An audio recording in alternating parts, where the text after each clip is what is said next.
ওনার এই বিষয়টাকে যদি আপনি গ্লোরিফাই করেন, হ্যাঁ আপনি যদি বলেন যে উনি দুইজন সাক্ষী নিয়ে বিয়ে করছে, এই বিয়ে ঠিক আছে, এই বিয়ে নিয়ে কোনো প্রশ্ন তোলা যাবে না, তাহলে যেহেতু উনি অনুসরণযোগ্য ব্যক্তি, এখন কালকে যদি যে কেউ এরকম করা শুরু করে, তাহলে কিন্তু এটা নারীর যে সম্মান ইসলাম দিছে সেটা হনন হবে এবং সমাজে বিশৃঙ্খলা দেখা দিবে। কাজেই বাংলাদেশের জাতীয় সংসদে মাওলানা মামুনুল হক সাহেবের পারিবারিক একটি বিষয় নিয়ে আলোচনা হলো। আলোচনা হওয়ার পরে এটা নিয়ে কুচক্রী মহল নতুন করে আবার আলোচনা, নানা সমালোচনা জন্ম নিয়েছে। এই বিষয়টি নিয়ে আজকে আমরা আলোচনা করব। বলা যায় যে আলোচনা না, এটা মূলত একটা পর্যালোচনা বলা যেতে পারে, কারণ এখানে আমরা বিবিধ বিষয় নিয়ে খুবই খোলামেলাভাবে কথা বলবো। এই বিষয়ে কথা বলার জন্য আমাদের সাথে আছেন ওদের সকলের পরিচিত মুফতি মোহাম্মদ ওমর ফারুক। তিনি একের সাথে আমাদের ইটালিতে বা ইউরোপের সুদীর্ঘকাল তিনি একটি মসজিদ ইমাম ছিলেন, আপনারা জানেন। পাশাপাশি বাংলাদেশের একদম প্রথম সারির যে কয়েকটা মাদ্রাসা, এর মধ্য থেকে উনি সেখান থেকে ইফতা পড়েছেন, দ্বীনি ইলম বিষয়ে তিনি ভালো জানেন।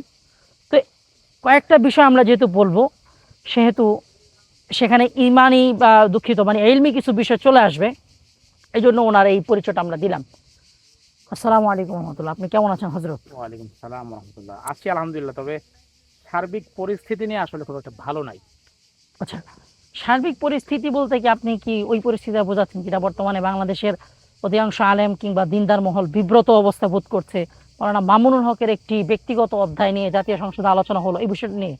জি, মামুনুল হক সাহেব বাংলাদেশের এক নম্বর জনপ্রিয় আলেম, কোনো অবশ্যই, সন্দেহ এতে নেই। কোনো সন্দেহ নেই। বিশেষ করে সত্যের পক্ষে ওনার অবস্থান হুম। এবং এই বিপ্লবী চেতনা সবকিছু মিলে মামুনুল হক সাহেব বিগত ফ্যাসিস্টের আমলে হুম, বাংলাদেশের মানুষের আস্থার প্রতীক ছিলেন। এটা অবশ্য ঠিক। আমরা বাংলাদেশের বিএনপি এবং জামাত, এই দুইটা বড় রাজনৈতিক দল তো অ্যালায়েন্সে ছিল, হুম, এরা দুইজনের উপর মানুষ যতটুকু আস্থা না রাখতো, ওনার উপর এর চেয়ে বেশি আস্থা না, রাখতো। আমরা একটা জিনিস লক্ষ্য করলাম যে একটা সময় কওমি মাদ্রাসা বা কওমি অঙ্গনের জি বড় বড় মুরব্বী যারা ছিলেন, জি মুফতি ফজলুল কামিল রহমতুল্লাহ আলাইহি, তারপরে মৌলানা নূর হোসেন কাসিম রহমতুল্লাহ আলাইহি, মোট কথা কওমি অঙ্গনকে নেতৃত্ব দেওয়ার মতন আলেমগণ মারা যাবার পরে জি এই অঙ্গন অনেকটা নেতৃত্ব সংকটে পড়ে। জাতীয় অঙ্গন জাতীয়ভাবে জি যে এই অঙ্গন থেকে কথা বলার মতো, এই অঙ্গন থেকে ভয়েস রেজ করার মতো কেউ তখন ছিল না। জি তো আমরা দেখলাম যে তখন অনেকটা কি বলে মানে বিদ্যুৎ গতিতে বা আলোর গতির ন্যায় কওমি অঙ্গনের একজন মুখপাত্র হিসেবে আবির্ভূত হলেন শাইখুল হাদিস, ইবনে ইবনে শাইখুল শেখুল হাদিস। হাদিস আল্লামা মামুনুল হক দাইমাত বরকাতুহুম। তো আমরা জানি যে 2021 বা 22 সালে 21 সালে। 21 সালে মোদি, গুজরাটের কসাই জি মোদি যখন বাংলাদেশে আসতে চাইল, জি তখন হেফাজতে ইসলাম সহ বাংলাদেশের সকল ইসলামপন্থীরা মিলে তার বাংলাদেশে আসার বিরুদ্ধে তারা বাইতুল মোকাররমে একটা কর্মসূচি ঘোষণা করলেন। জি তো সেখানে আমরা দেখেছিলাম এই কর্মসূচির মূলে যিনি ছিলেন তিনি ছিলেন মাওলানা মামুনুল হক। জি হ্যাঁ, মাওলানা মামুনুল হক সাহেব ছিলেন। এবং সরকার যেহেতু ভারতের সাথে বাংলাদেশের একটা সম্পর্ক আছে, এই জন্য সরকার এই আন্দোলনটাকে খুব হার্ডলি দমন করে। জি হার্ডলি দমন করার ফলে অনেক মাদ্রাসার ছাত্র দিনদার শহীদ হন, অনেকে আহত হন।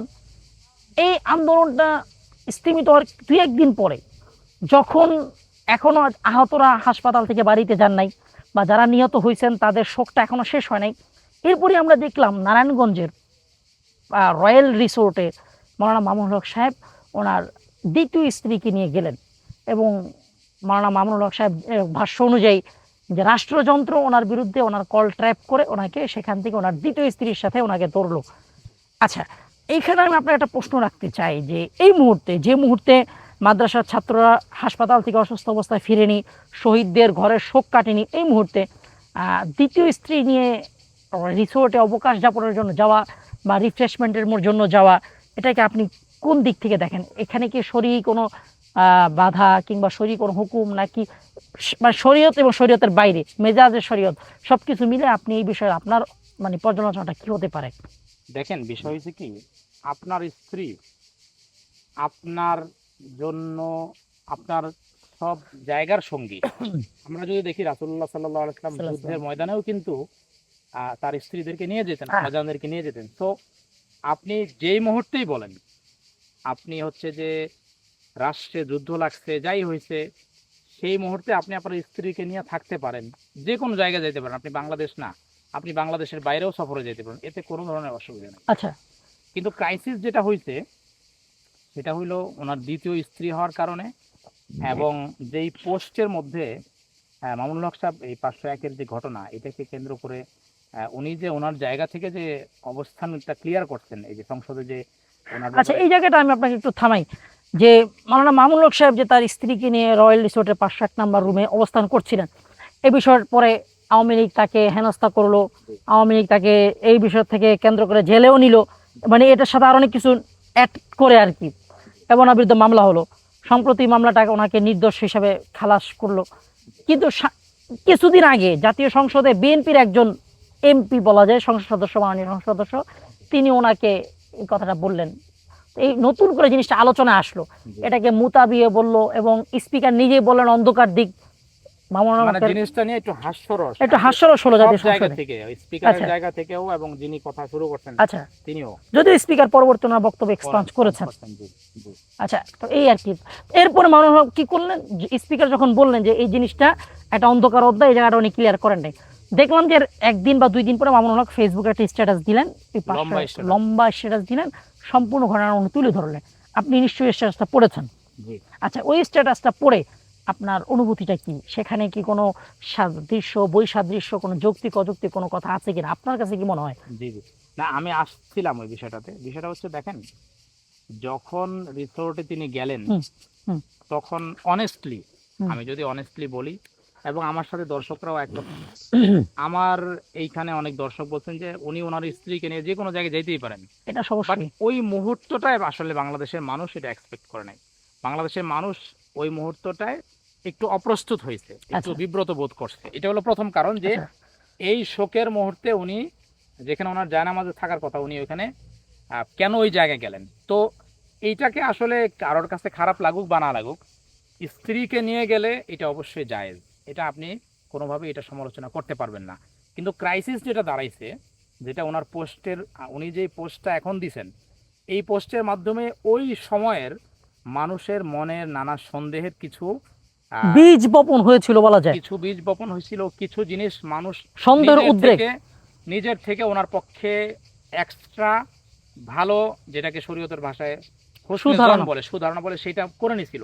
কিন্তু ওনার এই পোস্টটা উনি লিখতে যায়, আমি মনে করি যে উনি কিছু জিনিসটাকে আরো একটু বেশি ব্লান্ডার করে ফেলছেন, এবং জিনিসটাকে ওনার যে শত্রু, যারা কথায় কথায় উল্লাস করে এই 501 নাম্বার দিয়ে, তাদের হাতে উনি অস্ত্র তুলে নতুন একটা অস্ত্র তুলে দিয়েছেন। সেটা আমি আপনাকে একটু ব্যাখ্যা করি। আচ্ছা, উনি লেখছেন, আমি স্ত্রীর নাম গোপন করা প্রসঙ্গে, আচ্ছা, এইখানে উনি বলছেন যে উনি যখন রিসোর্টে ঢুকছেন, তখন উনি ওনার স্ত্রীর জায়গায় প্রথম স্ত্রীর নাম লেখছেন। আচ্ছা, আপনি কোন স্ট্যাটাস থেকে পড়ে শোনাচ্ছেন? জি, আমি ওনার স্ট্যাটাস থেকে পড়তেছি, বিবাহ গোপন রাখা প্রসঙ্গে। আচ্ছা, এখানে উনি লেখছেন যে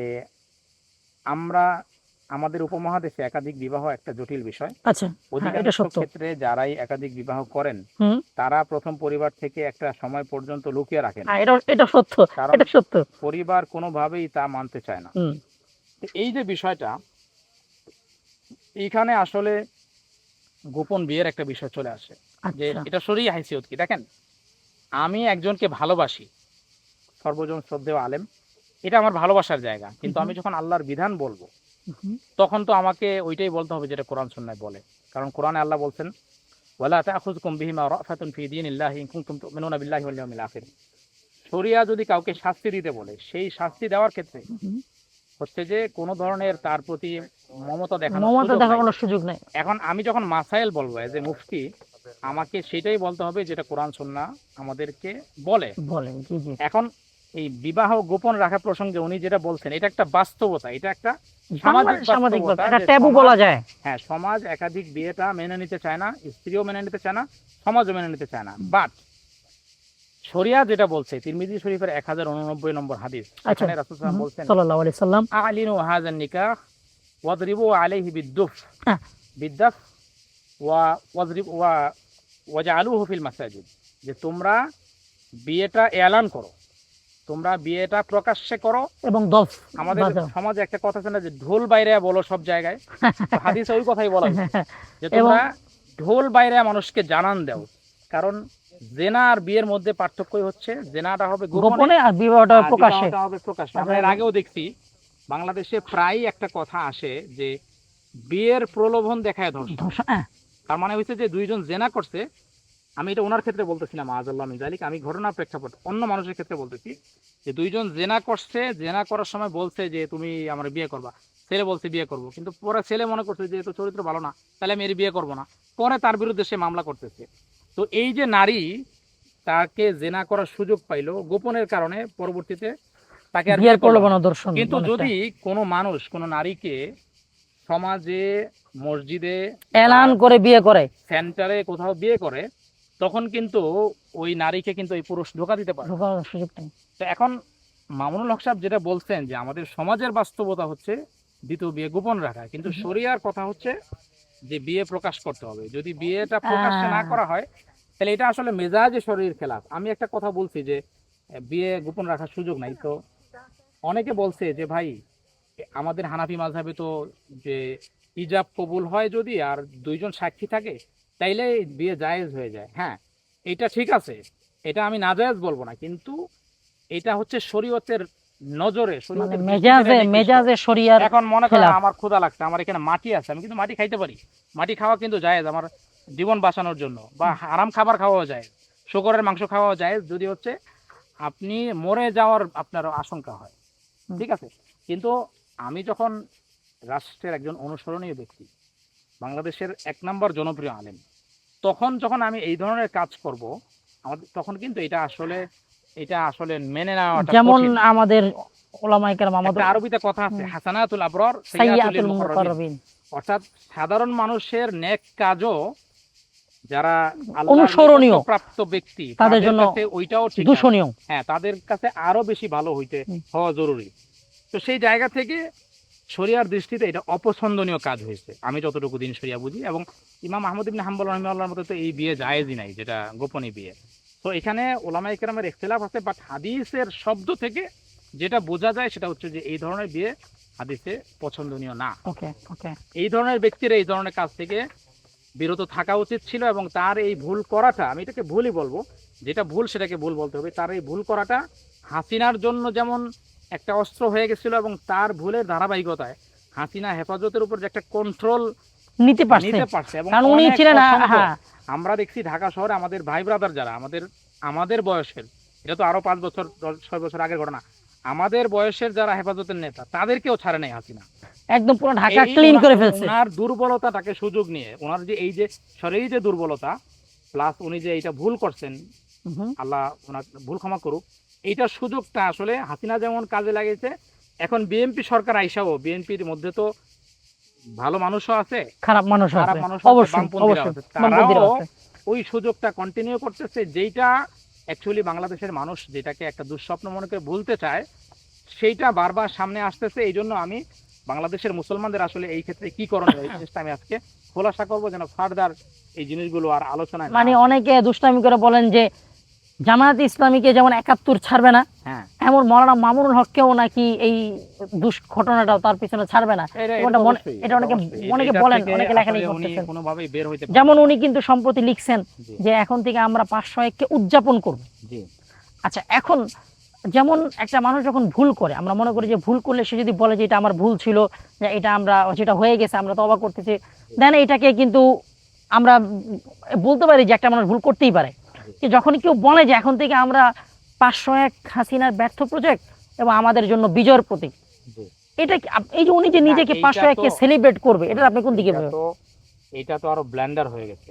উনি যখন এই কথাটা বললেন যে সেলিব্রেট করব, তখন থেকে তো ফেসবুকে 501-এর পোস্টারের বন্যা বয়ে গেল। যত নাস্তিক আছে, বামপন্থী আছে, তারা এটাকে উনি কি উদযাপন করবেন, ওটা ওরা উদযাপন করা শুরু করছে। আচ্ছা, তো ওনার এই বক্তব্যটা এবং ওনার যে পুরো স্ট্যাটাস আপনি যদি দেখেন, ওইখানে উনি একটা কথা বলছেন যে দ্বিতীয় স্ত্রীর প্রসঙ্গে, ইনসাফ প্রসঙ্গে, দ্বিতীয় স্ত্রীর ব্যাপারে এখানে উনি একটা কথা বলছেন যে আমার স্ত্রী সে স্বেচ্ছায় তার যত রকম অধিকার আছে সেটা সে ছেড়ে দিছে আমার জন্য, সে রাজি হয়েছে যে আমি তাকে সমাজে বড় স্ত্রীকে যেমন মর্যাদা দিছি সেই রকম মর্যাদা দিব না, তারপরও সে মেনে নিছে। এইটা কিন্তু হচ্ছে যে অনেকটা ওই রকম যে কেউ বাসরাতের স্ত্রীরে বললো যে তোমার মোহরটা কি দিতে হবে, স্ত্রী বললো যে না মাফ করে দিলাম, এরকম। কারণ কি দেখেন, বাংলাদেশের নারীরা, পুরুষদের হিসাব বাদ দেন, নারীরা কিন্তু তার ভাগের কোনো কিছু সে অন্যকে দিতে চায় না। তো এইখানে কোরআনের যে আয়াত আমরা যেটা দেখি সূরা নিসা, আল্লাহ তাআলা বলছেন ফাইন খিফতুম আল্লাহ তা'দিলু ফাওয়াহিদাতান আও মা মালাকাত আইমানুকুম যালিকা আদনা আল্লাহ তাআলা আল্লাহ তাআলা আল্লাহ বলতেছেন যদি তুমি ইনসাফের ভয় করো, ইনসাফ করতে পারবা না মনে করো, তাইলে তোমার একটা নিয়েই থাকা উত্তম।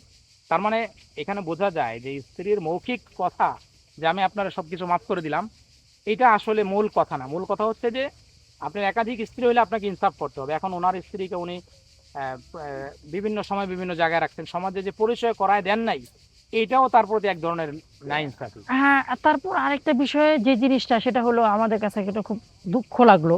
সেটা হলো যে উনি বলতেছেন যে উনি ওনার এই শহীদুল ইসলাম, ওনার সাবেক সহকর্মীর স্ত্রী ঝর্ণা আরা বেগম, ওনার সাবেক সহকর্মী স্ত্রী ছিলেন। ওনাদের বিয়ে কিন্তু 2 বছর আগে হয়েছে। 2 বছরের মধ্যেও উনি মানে ওনার ওয়াইফের সাথে স্বামীর জায়গায় উনি নিজের নামটা দেন নাই। অন্তত পক্ষে এই জিনিসটা ওনার দেওয়া উচিত ছিল। তখনও ওই মহিলা কিন্তু সাবেক স্বামী হিসাবে শহীদুল ইসলামের নাম ব্যবহার করতেছিলেন। এই জন্যই উনি মূলত রয়্যাল রিসোর্টে ওনার ঝর্ণার নাম না দিয়ে ওনার প্রথম স্ত্রী যিনি আমেনা বেগম না যেন কি নাম, ওনার নাম দিছেন। তো এটা একটা দুঃখজনক যে একজন আলেম একজন মেয়েকে বিয়ে করলেন। হ্যাঁ, উনি যেহেতু বলতেছেন দ্বিতীয় বিয়ে, ওকে ঠিক আছে, মানলাম এটা দ্বিতীয় বিয়ে করছেন এবং এটা লুকায় রাখছেন, বাট উনি এই কথাটাও ভুলে মানে ওনার মেনে নিতে পারি যে উনি ওনার স্ত্রীকে ন্যায়সম্মত অধিকার দিবেন না, বড় স্ত্রীর মতো সুযোগ দিবেন না, যে অন্তত পক্ষে ওনার নামটা তো উনি দিতে পারতেন। কিন্তু উনি এইখান থেকে এই বিষয়গুলো থেকে এটা স্পষ্ট যে দ্বিতীয় স্ত্রীর প্রতি ইনসাফ হয় নাই। ইনসাফ তো হয় নাই। ইনফ্যাক্ট উনি যে উনিকে বিয়ে করছেন, কাবিনটাও পর্যন্ত উনি ঠিক মতন করেন। হ্যাঁ, এটা ঠিক যে কাবিন করাটা শরীয়তের জন্য শর্ত না, তাই না? তো আসলে আমরা মনে করি যে কাবিন করাটা শরিয়ায় শর্ত না, বাট বাংলাদেশের আইনে এটা শর্ত। মানে এখন বাংলাদেশের আইনে এটার একটা মানে ভ্যালু আছে, কিন্তু এটার সাথে তো শরীয়তের বিয়ে তো কোনো সমস্যা হবে না, হারাম বলার সুযোগ নেই, হারাম বলার সুযোগ নাই। মাওলানা মামুনুল হক সাহেবের যে দ্বিতীয় বিবাহ, আমরা মনে করি এই বিবাহটা নিশ্চিত হালাল, বৈধ, এবং এতে কোনো সন্দেহ নাই, এটা নিয়ে প্রশ্ন করার কোনো সুযোগ নাই।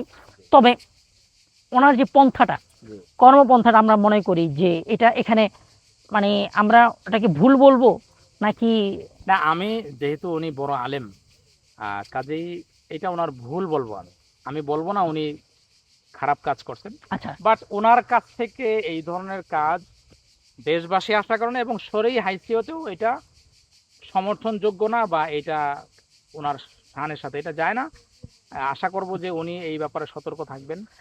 আশা করি আমরা এই ব্যাপারে উনি চুপ থাকবেন, এটাই ওনার জন্য আমি। আচ্ছা, এখন আমার যেটা ভাবলাম, যেটা দেখলাম ওনার সাথে ওনার ওই দ্বিতীয় স্ত্রী ঝর্ণার সাথে ওনার ডিভোর্স হয়ে গেছে, এখন ওনার সাথে উনি নাই, এবং আই হোপ, আশা করি উনি এখান থেকে অনেক বড় একটা শিক্ষা উনি নিয়েছেন, এবং মনে হয় না ফার্দার ওনার মৃত্যুর আগ পর্যন্ত উনি এটা নিয়ে আর কোনো কথাবার্তা বলবেন বা এই ধরনের কোনো কাজে উনি আর জড়াবেন। আমরা দোয়া করি আল্লাহ পাক ওনাকে সব ধরনের ষড়যন্ত্র থেকে হেফাজত করুক, ওনাকে নিরাপদে রাখুক, এবং উনি যেন এই বিষয়গুলো নিয়ে আর কথা না বলুক।